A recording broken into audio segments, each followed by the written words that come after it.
بسم اللہ الرحمن الرحیم۔ السلام علیکم ناظرین، اب امریکہ کے اندر سے بھی یہ آوازیں آنا شروع ہو گئی ہیں کہ ترکی کو نیٹو سے الگ کر دینا چاہیے، اور دوسری جانب نیٹو ملک بھی اس وجہ سے ترکی کے خلاف ہو گئے ہیں کیونکہ ترکی اور امریکہ کے تعلقات اچھے نہیں ہیں اور ترکی روس کے ساتھ اپنے تعلقات کو بڑھا رہا ہے۔ ناظرین، ترکی کی طاقت اور اس کے دفاع کا اندازہ اس بات سے لگایا جا سکتا ہے کہ اب ترکی بھی نیٹو کے ہتھیاروں کے اوپر اپنے دفاع کا انحصار نہیں کرتا، بلکہ اب ترکی کے پاس خطرناک میزائلیں، جدید فائٹر جیٹس اور روس کی جانب سے دیے گئے S-300 میزائل سسٹم جیسے ایئر ڈیفنس سسٹم موجود ہیں، تو اس وجہ سے اب ترکی بھی نیٹو پر انحصار نہیں کرتا۔ ناظرین، نیٹو اور امریکہ کی جانب سے ترکی کے خلاف بیان اس لیے دیے گئے ہیں کیونکہ ترک صدر طیب اردگان نے اپنے ڈیفنس منسٹر اور اس کے ساتھ ترکی کے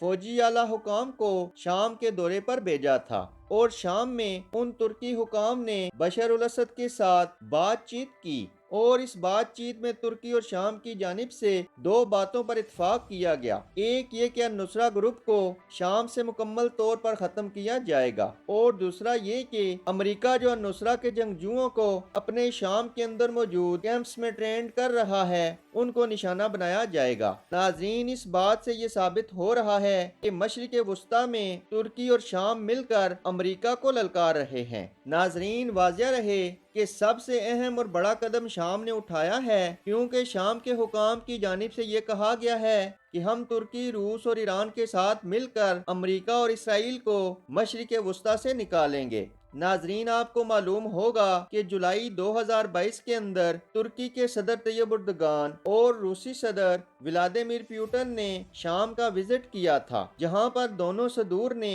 ان معاملات کے ساتھ باہمی تعاون سے نمٹنے کے لیے بات چیت کی تھی۔ ناظرین، اس بات چیت کا رسپانس اب آنا شروع ہو گیا ہے کیونکہ شام کے دارالحکومت کے اندر ایک بہت بڑی بیٹھک ہوئی ہے جس میں ترکی اور روس کے اعلیٰ حکام بھی شریک ہوئے، اور ان کی جانب سے یہ کہا گیا ہے کہ ہم سب متحد ہو کر امریکہ کو سبق سکھائیں گے، کیونکہ امریکہ جو اسرائیل کو شام اور پورے مڈل ایسٹ کے اندر حملوں میں سپورٹ کرتا ہے، بہت جلد امریکہ اور اسرائیل کو اس کا خمیازہ بھگتنا پڑے گا۔ اور اس کے علاوہ امریکہ نے جو مڈل ایسٹ کے اندر آئل فیلڈ پر قبضہ کیا ہوا ہے، اس سے بھی جلد امریکہ کو بھاگنے پر مجبور کیا جائے گا۔ ناظرین، واضح رہے کہ امریکہ بہت سے جنگجو گروپوں کو سپورٹ کر کے ترکی، روس اور پورے مڈل ایسٹ میں تباہی پھیلانے کی کوشش کر رہا ہے۔ اس سے نمٹنے کے لیے ترکی، روس، شام اور ایران نے اس بات پہ اتفاق کیا ہے کہ بہت جلد